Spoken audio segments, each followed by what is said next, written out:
Hi ಎಲ್ಲರಿಗೂ welcome back to my YouTube channel. ಹಳ್ಳಿಗಳಲ್ಲಿ ಮಾಡುವಂತಹ ಬಸಳೆ ಸೊಪ್ಪಿನ ಸಾಂಬಾರ್ ಹೇಗೆ ಅಂತ ನಾನೀಗ ತೋರಿಸ್ಕೊಡ್ತಾ ಇದ್ದೀನಿ. ಇದಕ್ಕೆ ಬೇಕಾಗಿರೋವಂಥದ್ದು ಸ್ವಲ್ಪ ಬಸಳೆ ಸೊಪ್ಪು, ಒಂದು ಟೊಮೆಟೊ, ಒಂದು ಈರುಳ್ಳಿ, ಸ್ವಲ್ಪ ಬೆಳ್ಳುಳ್ಳಿನ ಸ್ವಲ್ಪ ಒಗ್ಗರಣೆಗೂ ಹಾಕ್ಕೊತೀನಿ. ಬೇಳೆ ಹಾಕ್ದೇ ರುಚಿಯಾಗಿ ಮಾಡ್ಬೋದು. ಇದ್ರ ದಂಟು ಬೇಕಾದರೂ ನೀವು ಹಾಕ್ಕೊಳ್ಬೋದು. ಸಪ್ರೇಟಾಗಿ ನಾನು ದಂಟನ್ನು ಸ್ವಲ್ಪ ಹೊತ್ತು ಬೇಯಿಸೋಕ್ಕೆ ಇಡ್ತೀನಿ. ಬಸಳೆ ದಂಟಿಗೆ ಸ್ವಲ್ಪ ನೀರು ಹಾಕಿಬಿಟ್ಟು ಬೇಯಕ್ಕಿಡ್ತಾ ಇದ್ದೀನಿ. ಇದು ಬೇಯ್ತಾ ಇರುವಾಗ ನಾವು ಮಸಾಲೆನ ರೆಡಿ ಮಾಡ್ಕೊಳ್ಬೋದು. ಮಸಾಲೆಗೆ ಏನೇನು ಬೇಕು ಅಂತ ನೋಡೋಣ. ಬಸಳೆ ಸೊಪ್ಪಲ್ಲಿ ತುಂಬಾ ಪೋಷಕಾಂಶಗಳಿದೆ. ಎಲ್ಲರೂ ಇದನ್ನು ಯೂಸ್ ಮಾಡ್ಬೋದು.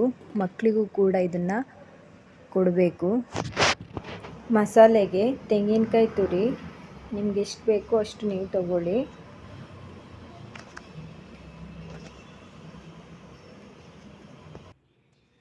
ಸ್ವಲ್ಪ ಹುಣಸೆಹಣ್ಣು,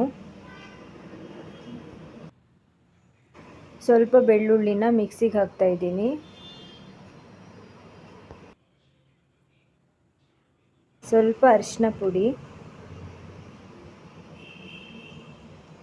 ಸಾಂಬಾರ್ ಪೌಡರು,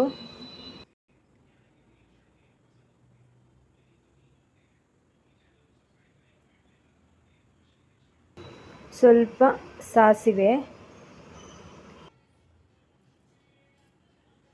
ಇಷ್ಟನ್ನು ನೀರು ಹಾಕ್ಕೊಂಡು ನುಣ್ಣಗೆ ಪೇಸ್ಟ್ ಮಾಡಿಕೊಳ್ಬೇಕು.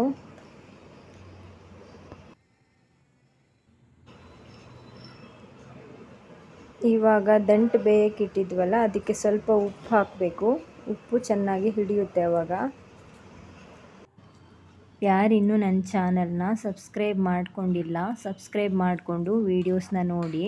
ವಿಡಿಯೋ ಇಷ್ಟ ಆದರೆ ಪ್ಲೀಸ್ ಒಂದು ಲೈಕ್ ಕೊಡಿ. ಉಪ್ಪು ಹಾಕ್ಕೊಂಡಾದ್ರ ಮೇಲೆ ಇದಕ್ಕೆ ಈರುಳ್ಳಿ, ಟೊಮೊಟೊ ಮತ್ತು ಹೆಚ್ಚಿರುವಂತಹ ಬಸಳೆ ಸೊಪ್ಪನ್ನು ಹಾಕ್ಕೊಳ್ಳೋಣ.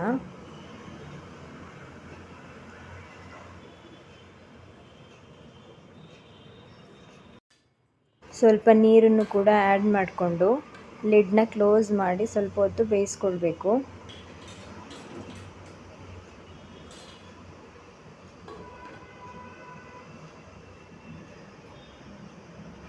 ಮಸಾಲೆ ರೆಡಿಯಾಗಿದೆ, ನುಣ್ಣಗೆ ರುಬ್ಕೊಂಡಿದ್ದೀವಿ.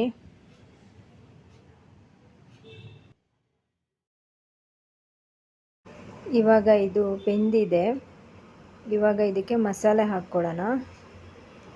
ನೀರು ಜಾಸ್ತಿ ಹಾಕಬಾರ್ದು. ಕನ್ಸಿಸ್ಟೆನ್ಸಿ ನೋಡಿಕೊಂಡು ನೀರನ್ನ ಆ್ಯಡ್ ಮಾಡ್ಕೊಳ್ಬೇಕು. ಸ್ವಲ್ಪ ದಪ್ಪ ಇದ್ರೇ ರುಚಿಯಾಗಿರುತ್ತೆ. ಉಪ್ಪು ಕಡಿಮೆ ಇದ್ದರೆ ನೀವು ಹಾಕ್ಕೊಳ್ಳಿ. ತುಂಬ ತೆಳುವಾಗಿ ಕೂಡ ಆಗಬಾರ್ದು, ತುಂಬ ಗಟ್ಟಿನೂ ಆಗಬಾರ್ದು. ನೋಡಿಕೊಂಡು ನೀರನ್ನ ಆ್ಯಡ್ ಮಾಡ್ಕೊಳ್ಳಿ. ಚೆನ್ನಾಗಿ ಇದು ಕುದಿಸ್ಬೇಕು. ಒಂದು 10 ನಿಮಿಷ 15 ನಿಮಿಷ ಕುದಿಸ್ಬೇಕು. ಆಮೇಲೆ ಒಂದು ಒಗ್ಗರಣೆ ಹಾಕ್ಕೊಳ್ಬೇಕು. ಸಾಸಿವೆ, ಬೆಳ್ಳುಳ್ಳಿ ಹಾಕಿಬಿಟ್ಟು ಒಗ್ಗರಣೆ ಹಾಕ್ಕೊಳ್ಬೇಕು.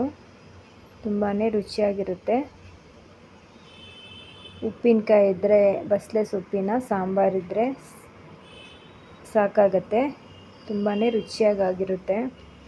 ಬಸಳೆ ಸೊಪ್ಪು ಹೆಲ್ತ್ಗೆ ತುಂಬಾ ಒಳ್ಳೆಯದು. ವಾರಕ್ಕೊಂದು ಸಲ ಯೂಸ್ ಮಾಡಬೇಕು. ಈ ವಿಡಿಯೋ ಇಷ್ಟ ಆಗಿದ್ದರೆ ಪ್ಲೀಸ್ ಲೈಕ್ ಮಾಡಿ.